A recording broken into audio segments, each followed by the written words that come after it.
Bonjour, bonjour à tous. Alors, je fais mes derniers réglages, je regarde le son. Ça marche beaucoup mieux quand je fais mes lives à partir de mon téléphone portable.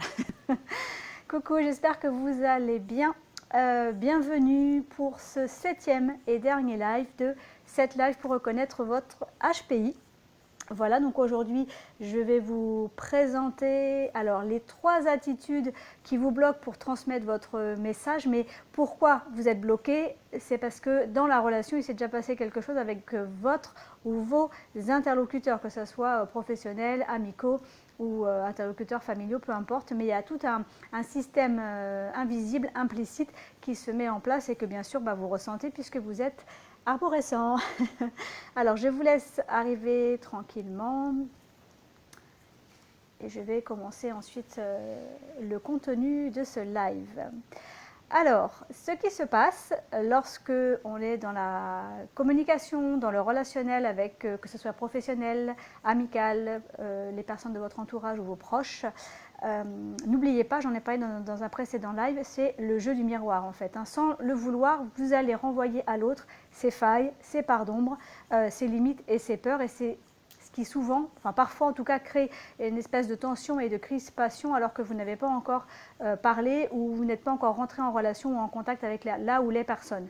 Vous avez peut-être repéré que des fois quand vous arrivez dans un espace ou dans une salle, vous percevez déjà qui ne va pas forcément rentrer en communication avec vous, ou identifier peut-être qu'une ou deux personnes, vous n'allez jamais réussir à rencontrer son regard pour vous saluer. Moi, ça m'est encore arrivé la semaine dernière lors d'un after work, donc c'est très particulier, mais maintenant je sais et je ne le prends plus personnellement pour moi.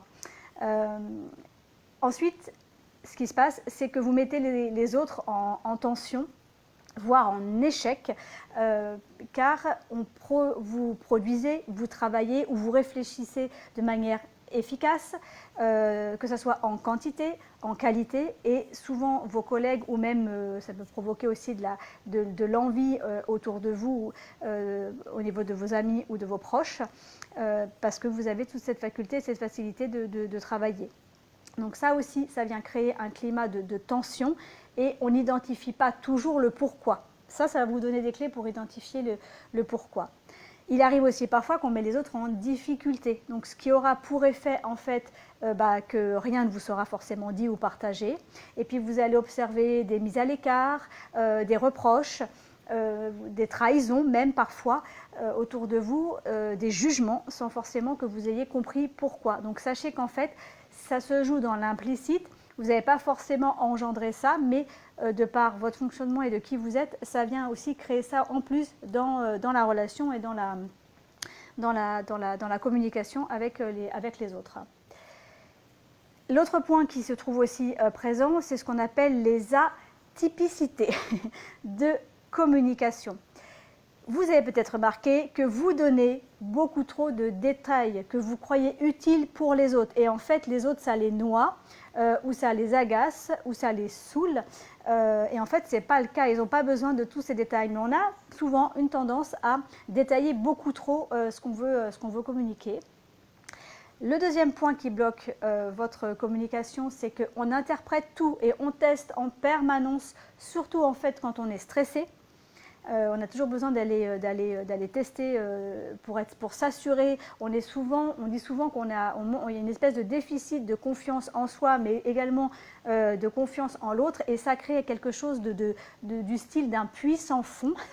Et du coup, ça vient complètement bloquer. Donc, vous venez régulièrement tester, interpréter en permanence, et ça crée aussi forcément un blocage pour pouvoir clairement exprimer ce que vous souhaitez, transmettre. Et puis, il y a une espèce d'ambiguïté dans notre relation, c'est qu'on est naïf tout en étant très lucide. Des fois, on tombe dans le panneau sur des trucs tout bêtes, parce que on est naïf, on prend les choses en toute simplicité, en toute confiance. Et en fait, des fois, l'autre rigole, mais il dit « mais non, mais je rigole en fait ». Tout en étant complètement lucide aussi, parfois, voire très mature sur d'autres événements. Donc c'est vraiment en fonction de la relation et avec qui on est et du sujet que ça concerne. Mais on peut être extrêmement naïf tout en étant extrêmement lucide. Et du coup, ce qui se passe, c'est qu'on donne parfois beaucoup d'informations sur nous-mêmes. On est parfois trop sincère, trop honnête. et on parle assez spontanément de ce que vous voyez de l'autre ou les problèmes ou dysfonctionnements que vous voyez de l'autre sans y être forcément invité. Et donc ça crée de sacrés conflits ou de sacrées tensions parce que l'autre n'a rien demandé et souvent on met les pieds dans le plat assez rapidement parce qu'on est quand même très lucide, voire clairvoyant et on trouve, on perçoit assez rapidement, des choses que l'autre n'a pas forcément envie qu'on lui renvoie. Donc toutes ces combinaisons d'éléments, donc ça en fait, il y en a 3, dont un élément qui a trois, donc les atypicités de communication qui est composé aussi de 3 points en plus des 2 premiers, qui fait que ça vient bloquer le message que vous voulez transmettre, parce qu'une fois que vous avez perçu les tensions, les reproches, les mises à l'écart, les fois où vous avez l'impression de ne pas être compris, de ne pas réussir à exprimer ce que vous voulez dire parce que vous ne vous sentez pas en confiance, eh bien ça vient bloquer la communication, la relation avec l'autre. Vous n'exprimez pas forcément vos ressentis et vos besoins, et du coup des fois on passe pour des gens soit rigides, soit soupolés, ou alors pour des gens qui sont, voire des extraterrestres ou particuliers. Donc ça vient vraiment bloquer en fait la communication avec les autres. Les solutions, les clés que je peux vous proposer. Alors j'en ai déjà cité une hier quand je disais des fois apprendre à se taire là où il faut. Donc l'idée c'est de pouvoir développer un rôle, mais pas de devenir caméléon, parce que c'est souvent ce qu'on fait au départ quand on n'a pas vraiment compris la tactique ou qu'on ne sait pas comment faire. C'est vraiment essayer de développer un rôle, mais sans se sacrifier et sans subir, vraiment dans le cadre professionnel ou familial si vous en avez besoin. Mais l'idée c'est de quand même rester vous-même et d'apprendre à communiquer, à exprimer vos besoins, vos envies et vos émotions quand elles sont là, parce qu'il existe des méthodes en fait pour pouvoir s'acclimater à l'environnement où on est sans effectivement se sacrifier ou se transformer ou être dans du faux self. Ça c'est super important. Surtout, deuxième point, ne pas tenter de vous mettre dans une énergie ou dans la posture du sauveur ou du Superman et vouloir sauver les autres, que ce soit vos collègues, l'entreprise, la famille, les proches, les amis, parce que ça aussi, ça vient à un moment donné créer de vraies tensions et ça finit même par bloquer la communication et le relationnel avec les autres. En 3, apprenez à exprimer vos émotions, mais ça je l'ai dit à plusieurs reprises, vos avis et vos désaccords. Ne compilez pas des strates, ne vous chargez pas émotionnellement, apprenez vraiment, sinon vous allez bouillonner intérieurement et jusqu'au jour où ça finit par exploser. Ce qu'il faut savoir, c'est que quand on est au potentiel, on peut être sujet à développer des maladies inflammatoires. Ou bizarre, mais non, c'est pas bizarre, c'est que souvent on développe des maladies parfois auto-immunes. Donc ça c'est assez, je ne veux pas faire une généralité non plus, mais c'est extrêmement fréquent. Pourquoi? Parce que on n'exprime pas nos avis, nos désaccords, nos besoins, on se crée une charge émotionnelle que le corps engramme. Et ensuite, il se trouve que ça vient se transformer en douleur articulaire, en douleur inflammatoire, en maladie auto-immune. C'est souvent parce que ce sont des choses qui n'ont pas été exprimées émotionnellement. Donc apprenez à le faire. Prenez soin de vous vraiment, parce que c'est un terrain. Voilà, c'est un terrain qui peut exister et on peut être amené à développer ce genre de maladie quand on ne s'exprime pas suffisamment. Et le corps, des fois, nous le ramène à l'ordre, nous rappelle à l'ordre, mais de manière assez puissante. Donc soyez assez vigilants sur ces parties aussi du fonctionnement atypique que vous pouvez retrouver. Plutôt que de pointer tout ce que le monde voit mais ne dit pas, parce que ça arrange, hein, je parle souvent de l'éléphant dans le salon, tout le monde passe à côté, tout le monde fait sa vie autour de ça, personne ne dit rien parce que peut-être qu'il y a une règle implicite, il ne faut pas parler de ce qui fâche ou des choses on ne veut surtout pas régler les problèmes, donc on fait comme si ce n'était pas là. Et bien sûr, nous, en bon atypique, on a souvent les premiers à mettre le doigt dessus et ça vient déranger tout le monde, ça n'arrange personne et on vient dire vous n'avez pas vu l'éléphant dans le... Donc effectivement on vient déranger, on vient allumer la lumière, donc c'est vraiment un réel problème. Donc soit vous dites rien et c'est ok parce que ça n'a pas d'impact sur vous, fuyez, laissez tomber en fait ce genre d'organisation, ça peut être assez repérant pour vous. Si vous sentez un environnement professionnel, voire malheureusement parfois amicale ou même des fois dans son couple. Si vous sentez ce genre de choses s'installer, posez à plat le système dans lequel vous évoluez.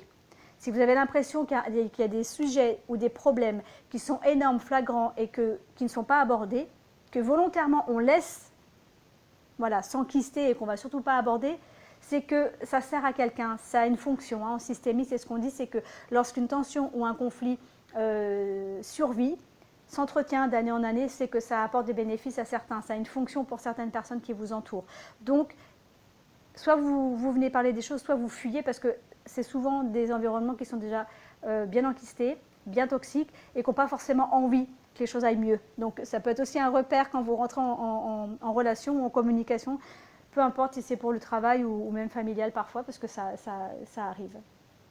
Et puis enfin, ne détaillez pas trop. Je sais qu'on aime les détails, on aime bien tout expliquer, on a l'impression qu'on veut tout donner à l'autre pour qu'il sache tout dans les moindres recoins, pour qu'il comprenne autant que nous, mais il ne peut pas. Déjà, il n'a pas envie qu'on lui parle de tout ça, et puis il ne peut pas parce qu'il n'a pas l'efficience, il n'a pas l'arborescence, et de lui donner tout ça, c'est complètement inutile, parce que déjà, vous le perdez, il ne comprend pas, ça l'agace, et à un moment donné, il n'a plus envie de rentrer en communication avec vous.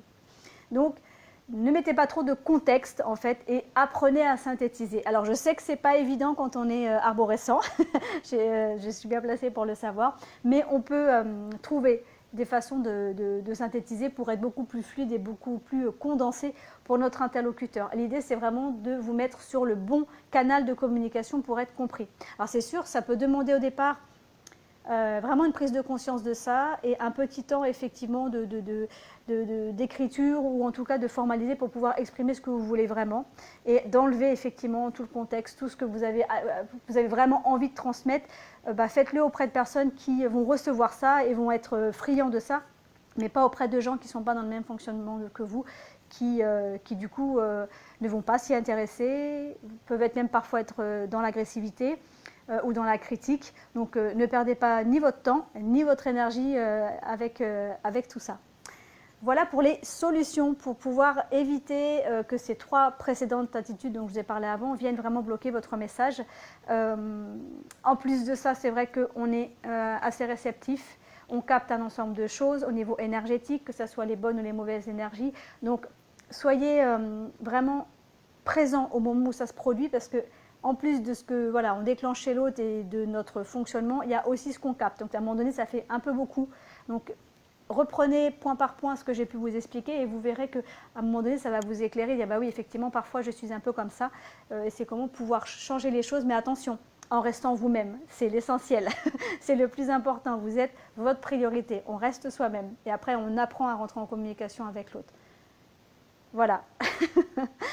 Voilà pour le 7e live. Je ne sais pas si vous avez des questions. En tout cas, n'hésitez pas à me les poser dans les commentaires si vous en avez besoin. De mettre #replay si vous venez regarder la vidéo en replay. Et puis, me contacter si vous avez simplement des questions ou des besoins d'éclairage sur quelque chose que j'ai pu aborder ou pas aborder en fonction de vous ou d'un questionnement qui peut vous traverser. Voilà, donc j'ai eu plaisir à partager ces 7 lives avec vous sur les différents points. Je sais que ça a éclairé un certain nombre de personnes parce que j'ai reçu un certain nombre de messages et je vous en remercie vraiment sincèrement. Et je vous souhaite une belle continuation et puis peut-être à très bientôt. Belle journée et beau week-end.